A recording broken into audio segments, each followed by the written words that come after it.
تھوڑی سی دیر بعد شراب رنگ دکھانے لگی اور رقص کی فرمائش ہوئی۔ لڑکیاں سراہیوں اور پیالوں کو ادھر ادھر کرتی اور بھرتی ان 6 آدمیوں کے پیچھے ہو گئیں۔ اچانک سب نے قمیصوں کے نیچے ہاتھ ڈالے، خنجر نکلے۔ سحر نے بھی خنجر نکال لیا تھا۔ اس نے سرائے کے مالک پر وار کیا اور دوسریوں نے 6 آدمیوں کو پے در پے وار کر کے لڑکا دیا۔ کسی کو بھی سنبھلنے کی مہلت نہ ملی۔ سحر ہر ایک پر وار پہ وار کیا جا رہی تھی جیسے پاگل ہو گئی ہو۔ اس نے انتقام لے لیا تھا۔ یہ لڑکیاں شریف گھرانوں کی بیٹیاں تھیں جو سلطان ایوبی کے پاس عرضداشت لے کر گئی تھیں کہ وہ مردوں کے دوش بدوش لڑنا چاہتی ہیں۔ انہوں نے ہی سحر کو ایک غریب گھرانے سے برآمد کیا تھا۔ اس نے جب لڑکیوں کو جنگی پیمانے پر کام کرتے دیکھا تو اسے سرائے کے مالک کا خیال آ گیا تھا۔ اس نے لڑکیوں کو بتا دیا تھا کہ سرائے کا تہہ خانہ جاسوسوں اور تخریب کاروں کا اڈا ہے۔ ان لڑکیوں کی مدد سے وہ انہیں پکڑوانا چاہتی تھی، مگر وہاں گئی تو سرائے کے مالک نے اس کا باہر نکلنا بند کر دیا۔ جاسوسوں کی اس فرمائش پر کہ نئی لڑکیاں لاؤ، اسے موقع مل گیا۔ اسے نئی لڑکیاں لانے کی اجازت مل گئی۔ اس نے ان لڑکیوں سے ذکر کیا اور کہا کہ وہ نئی لڑکیاں بن کر چلیں اور ان آدمیوں کو ختم کیا جائے۔ لڑکیاں تیار ہو گئیں۔ انہوں نے اسکیم بنائی اور اس کے ساتھ چلی گئیں۔ انہوں نے یہ سوچا ہی نہیں تھا کہ ان آدمیوں کو اپنے جال میں پھانس کر گرفتار کرایا جائے۔ اگر انہیں گرفتار کرایا جاتا تو ان سے بڑی قیمتی معلومات حاصل کی جا سکتی تھیں اور ان سے نشاندہی کروا کے ان کے کئی اور ساتھی پکڑوائے جا سکتے تھے۔ مگر لڑکیاں جوشیلی اور جذباتی تھیں۔ وہ اتنا ہی جانتی تھیں کہ دشمن کو ہلاک کیا جاتا ہے۔ وہ اپنے جذبہ جہاد کی تسکین کرنا چاہتی تھیں اور سحر کا سینہ جذبہ انتقام سے پھٹ رہا تھا۔ وہ انہیں اپنے ہاتھوں سے قتل کرنے کو بے تاب تھی۔ اس نے دوسری رقاصہ کو اس لیے قتل کیا تھا کہ ان لڑکیوں کی اصلیت بے نقاب ہونے کا خطرہ پیدا ہو گیا تھا۔ ان کی اصلیت تو بے نقاب ہو ہی چلی تھی۔ انہیں اس قسم کی غلیظ محفل کے طور طریقوں اور شراب پلانے کے انداز سے واقفیت ہی نہ تھی۔ انہوں نے بروقت خنجر نکال لیے اور اپنے مقصد میں کامیاب ہو گئیں۔ وہ سب چور دروازے سے نکلیں اور اپنے ٹھکانے پر پہنچ گئیں۔ ان کی رپورٹ پر کچھ دیر بعد فوج نے سرائے پر چھاپا مارا اور تہخانے میں گئے۔ وہاں لاشیں پڑی تھیں۔ تہخانے کے کمروں کی تلاشی لی گئی۔ ایک کمرے سے دوسری رقاصہ کی لاش برآمد ہوئی اور سرائے کے مالک کے کمرے سے کئی ایک ثبوت ملے کہ یہ لوگ جاسوس اور تخریب کار تھے۔ مگر آنے والا وقت صلاح الدین ایوبی اور سلطنت اسلامیہ کے لیے تاریخ کے سب سے بڑے خطرے لا رہا تھا اور سلطان ایوبی دن رات جنگی منصوبہ بندی اور فوج کی ٹریننگ میں مصروف رہتے تھے۔ دمشق میں جب سلطان صلاح الدین ایوبی داخل ہوئے تھے تو ان کے ساتھ 700 سوار تھے۔ تمام مورخوں نے یہی تعداد لکھی ہے، لیکن تاریخ سلطان ایوبی کے ان جابازوں سے بے خبر ہے جن میں سے کوئی تاجروں کے بہروپ میں ہے، کوئی بے ضرر مسافروں کے بھیس میں اور کوئی شامی فوجی کے معمولی سپاہیوں کے لباس میں، ایک بھی اور دو اور چار کی ٹولیوں میں بھی دمشق میں داخل ہوئے تھے۔ ان میں زیادہ تر سلطان ایوبی کے خاموش حملے سے پہلے ہی یہاں آ گئے تھے اور کچھ اس وقت داخل ہوئے تھے جب دمشق کے دروازے سلطان ایوبی کے لیے کھل گئے تھے۔ یہ جاسوسوں کا دستہ تھا جنہیں جانباز جاسوس کہا جاتا تھا، کیونکہ یہ ہر قسم کی لڑائی، ہر ہتھیار کے استعمال، ہر طرح کی تباہ کاری کے ماہر تھے اور دماغی لحاظ سے مستعد اور ذہین۔ ان کی سب سے بڑی خوبی یہ تھی کہ وہ جان کی پرواہ نہیں کرتے تھے۔ ایسے خطرے مول لیتے تھے جن کے تصور سے ہی عام سپاہی بدک جاتے تھے۔ ایسا جذبہ صرف ٹریننگ سے پیدا نہیں ہوتا۔ اس کام کے لیے ایسے جوان منتخب کیے جاتے تھے جن کے دلوں میں اپنے مذہب کا عشق اور دشمن کی نفرت بھری ہوئی ہوتی تھی۔ یہ جانباز جنونی قسم کے مسلمان ہوتے تھے۔ سلطان ایوبی نے ایسے جانبازوں کے کئی دستے تیار کر رکھے تھے۔ سلطان ایوبی جب 700 سواروں کے ساتھ دمشق کو روانہ ہوئے تھے تو انہوں نے منتخب لڑاکا جاسوسوں کا ایک دستہ خصوصی ہدایات کے ساتھ دمشق کو روانہ کر دیا تھا۔ ان میں ایک ہدایت یہ تھی کہ اگر دمشق کی فوج مقابلے پر اتر آئے تو یہ جاسوس شہر کے اندر اپنی سمجھ اور ضرورت کے مطابق تخریب کاری کریں اور وہ دروازے کھولنے کی بھی کوشش کریں۔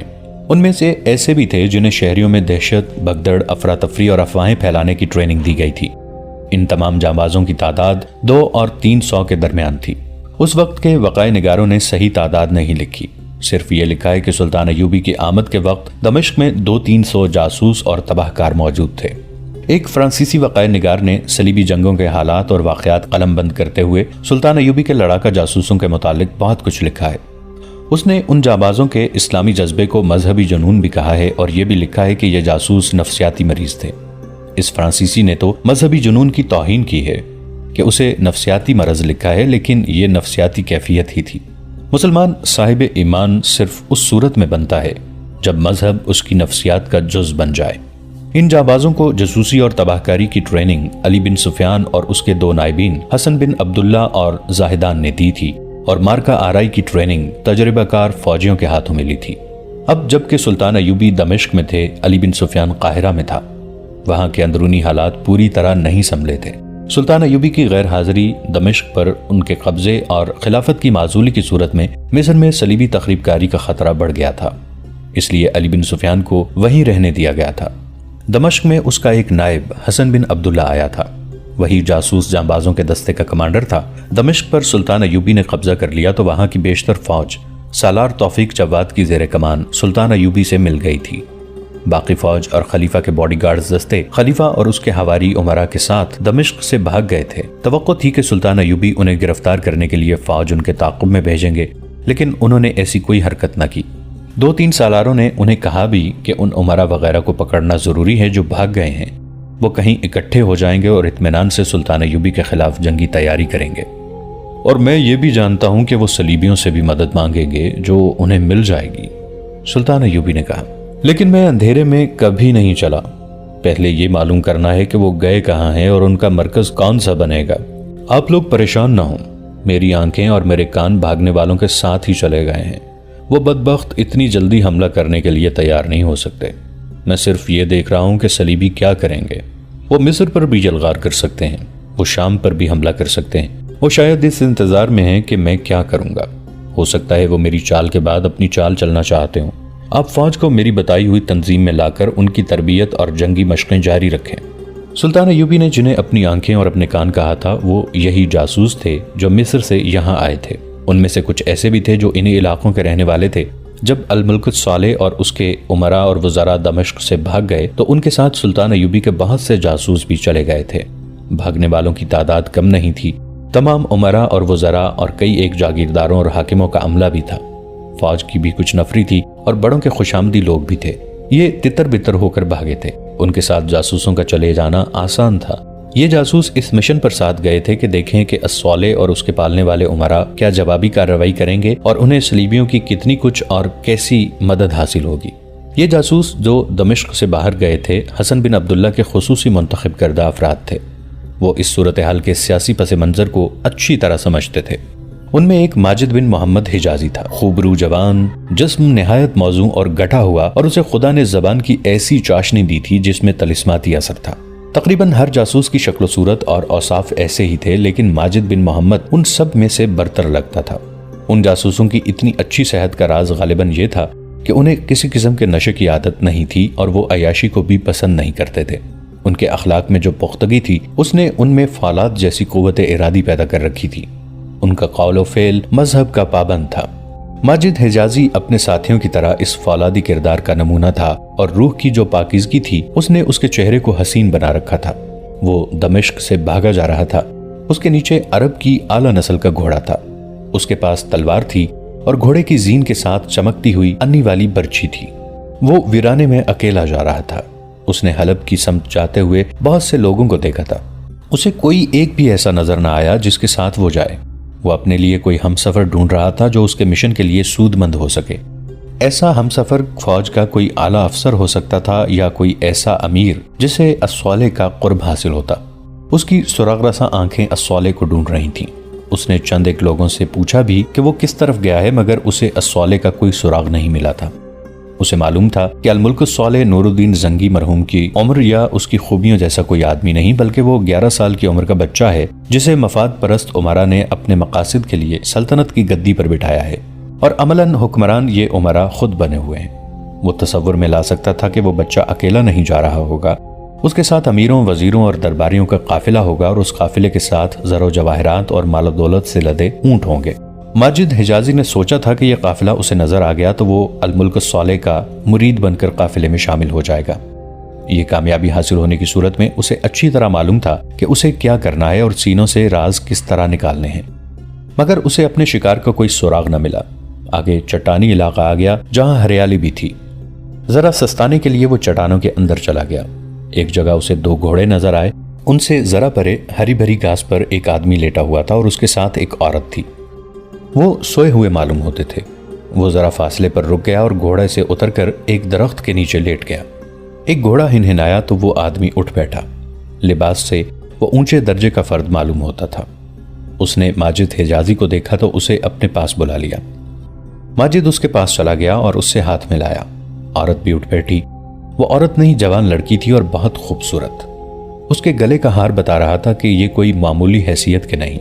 اس آدمی کی عمر 40 کے لگ بھگ تھی اور لڑکی 25 سال سے کم لگتی تھی۔ ماجد نے ان دونوں کو ایک نظر میں بھانپ لیا تھا۔ تم کون ہو؟ اس آدمی نے ماجد سے پوچھا۔ دمشق سے آئے ہو؟ میں دمشق سے ہی آیا ہوں، ماجد نے جواب دیا، لیکن میں یہ نہیں بتا سکتا کہ میں کون ہوں۔ آپ کیسے سفر میں ہیں؟ غالباً ہم ایک ہی سفر کے مسافر ہیں، اس آدمی نے مسکرا کر کہا۔ تم شریف آدمی معلوم ہوتے ہو۔ کیا آپ یقین کرنا چاہتے ہیں کہ میں شریف ہوں یا بدمعاش؟ ماجد حجازی کے ہونٹوں پر مسکراہٹ تھی۔ اس نے کہا، جس کے ساتھ اتنی حسین لڑکی ہو اور لڑکی کے گلے میں اتنا قیمتی ہار ہو اور ساتھ مال اور دولت بھی ہو، وہ ہر راہی کو بدمعاش اور ڈاکو سمجھتا ہے۔ میں ڈاکو نہیں ہوں، آپ کو ڈاکوں سے بچا ضرور سکتا ہوں، خواہ میری جان چلی جائے۔ اس کے دماغ میں اچانک ایک بات آ گئی جو اس نے تیر کی طرح منہ سے نکال دی اور اس نے کہا، دمشق سے بھاگے ہوئے کچھ لوگ ڈاکوں کا شکار ہو گئے ہیں۔ میں نے راستے میں 2 لاشیں بھی دیکھی ہیں۔ یہ موقع ڈاکوں کے لیے نہایت اچھا ہے کہ لوگ مال و دولت کے ساتھ دمشق سے بھاگ رہے ہیں۔ لڑکی کا اتنا دلکش رنگ اڑ گیا، وہ اپنے آدمی کے ساتھ لگ گئی۔ کچھ ایسی ہی حالت آدمی کی ہو گئی۔ ماجد حجازی جان گیا کہ یہ لوگ کون ہیں اور کیا ہیں۔ ان پر خوف و ہراس غالب کر کے اس نے اپنی زبان کے کرشمے دکھانے شروع کر دیے۔ اس نے صلاح الدین ایوبی کو برا بھلا کہا اور سلطان الملک صالح کی مدح سرائی یوں کی جیسے وہ زمین و آسمان کا واحد برگزیدہ انسان ہو۔ ماجد نے اس پر دہشت کا غلبہ اور زیادہ پختہ کرنے کے لیے کہا، صلاح الدین ایوبی نے دمشق سے بھاگے ہوئے آپ جیسے لوگوں کو لوٹنے اور ان سے جوان بیٹیاں اور بیویاں چھیننے کے لیے اپنی فوج کے دستے ادھر بھیج دیے ہیں۔ یہ لڑکی آپ کی کیا لگتی ہے؟ یہ میری بیوی ہے۔ اور دمشق میں آپ کتنی بیویاں چھوڑ آئے ہیں؟ ماجد حجازی نے پوچھا۔ 4۔ خدا کرے یہ 5ویں خیریت سے آپ کے ساتھ منزل تک پہنچ جائے، ماجد نے کہا۔ ایوبی کی فوج کتنی دور ہے؟ اس آدمی نے پوچھا۔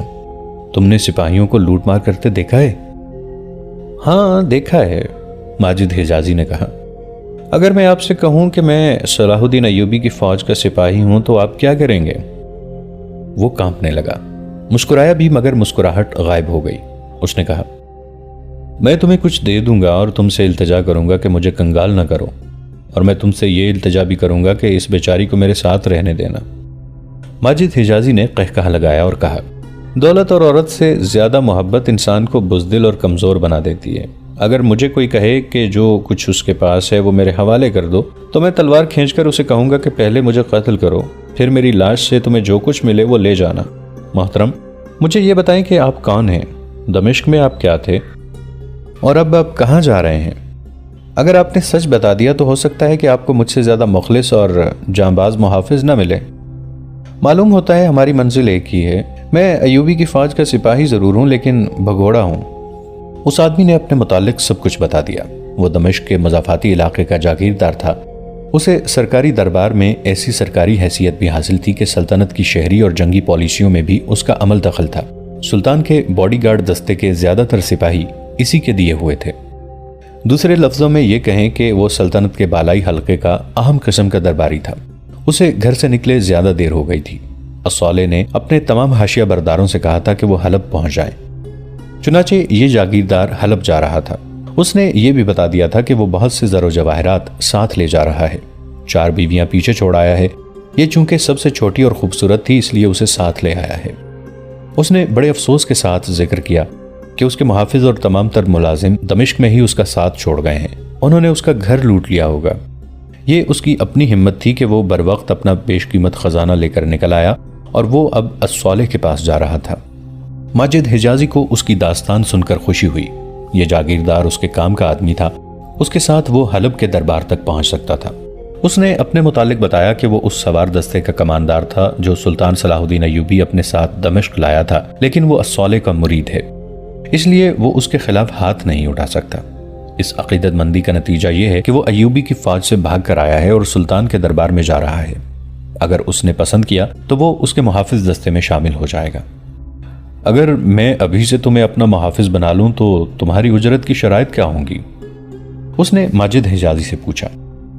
میں جیسے دمشق میں بادشاہ تھا اسی طرح وہاں بھی بادشاہ ہوں گا جہاں جا رہا ہوں۔ میرے محافظ بن کر تمہیں افسوس نہیں ہوگا۔ اگر آپ مجھے اپنا محافظ بنائیں گے تو آپ کو فوجی مشیر کی ضرورت نہیں پڑے گی۔ ماجد حجازی نے اسے کہا، میری اجرت آپ میری قابلیت دیکھ کر خود ہی مقرر کر دیں، میں کچھ نہیں بتاؤں گا۔ ماجد حجازی اس کا باڈی گارڈ بن گیا۔ یوں کہیے کہ ایک درباری جاگیردار کے ساتھ سلطان ایوبی کا ایک جاسوس لگ گیا۔ اس جاگیردار کے پاس بے انداز جواہرات تھے جو اس نے اپنے سامان میں چھپا رکھے تھے، جو بظاہر معمولی سا تھا۔ اسے فوری طور پر ایک محافظ کی ضرورت تھی۔ ماجد کے ڈرانے سے یہ ضرورت اور شدید ہو گئی تھی۔ اس وقت سورج غروب ہو رہا تھا اور فضا خنک ہونے لگی تھی۔ ماجد کے مشورے پر انہوں نے وہیں قیام کیا۔ رات گزر گئی تو جاگیردار کو یقین آ گیا کہ ماجد قابل اعتماد آدمی ہے۔ لمبی مسافت کے بعد وہ حلب پہنچے۔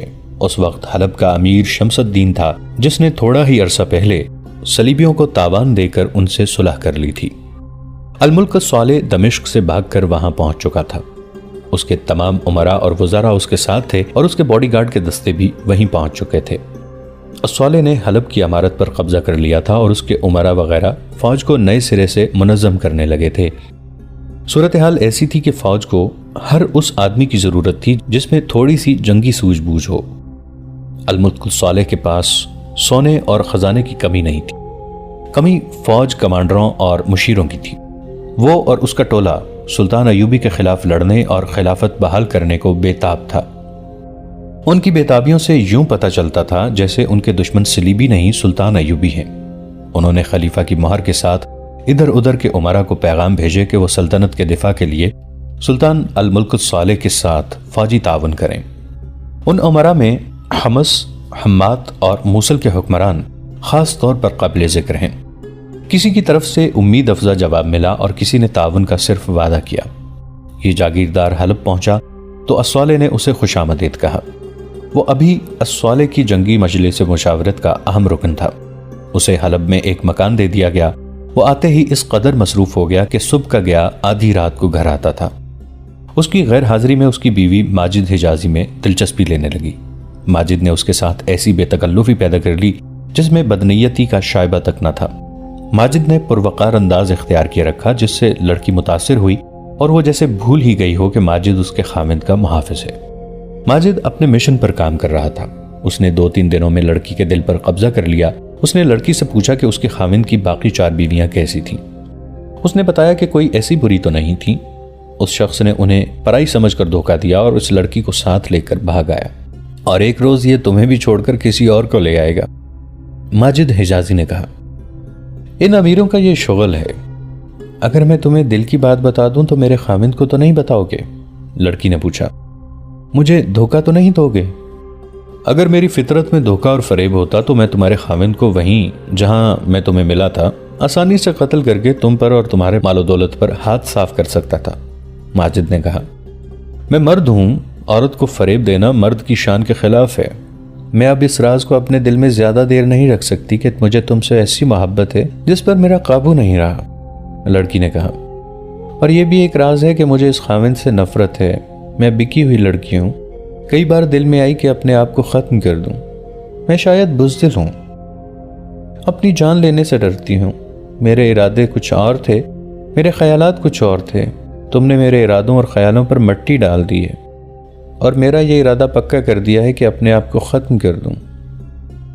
کیا تم یہ کہنا چاہتی ہو کہ تمہیں چونکہ مجھ سے محبت ہے اس لیے خودکشی کرنا چاہتی ہو؟ نہیں، لڑکی نے کہا، میرے ذہن میں صلاح الدین ایوبی کا تصور نور الدین زنگی سے زیادہ مقدس اور پیارا تھا۔ تم نے اس تصور کو توڑ پھوڑ دیا ہے۔ کیا صلاح الدین ایوبی اتنا ہی برا ہے جتنا تم نے ہمیں بتایا ہے؟ میں تمہارے راز کو اپنا راز سمجھوں گا، ماجد حجازی نے کہا۔ اس کے عوض تمہیں اپنا ایک راز دیتا ہوں۔ میں تم سے کوئی وعدہ نہیں لوں گا کہ میرے راز کی حفاظت کرنا۔ اگر میرا راز فاش ہو گیا تو نہ تم زندہ رہو گی نہ تمہارا خاوند۔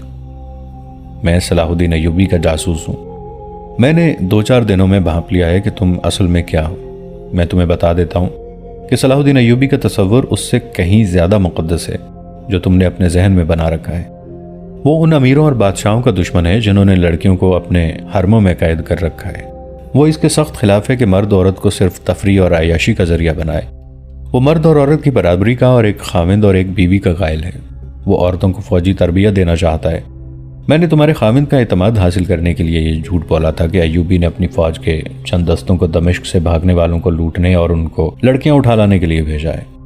وہ سچے اسلام کا علم بردار ہے۔ میں اسی اسلام کی خاطر اور اسی صلاح الدین ایوبی کی خاطر یہاں ایک کام کے لیے آیا ہوں۔ دوستو، آج کے لیے اتنا ہی۔ اسی کہانی کی اگلی قسط کے ساتھ بہت جلد حاضر ہوں گے۔ نیچے کامنٹ سیکشن میں اپنی رائے کا اظہار ضرور کیجیے گا۔ ہمارے اس چینل کو سبسکرائب کر کے نیچے موجود بیل آئیکن کو بھی ضرور کلک کیجیے گا۔ اگلی ملاقات تک کے لیے ہمارا اور آپ کا اللہ نگہبان۔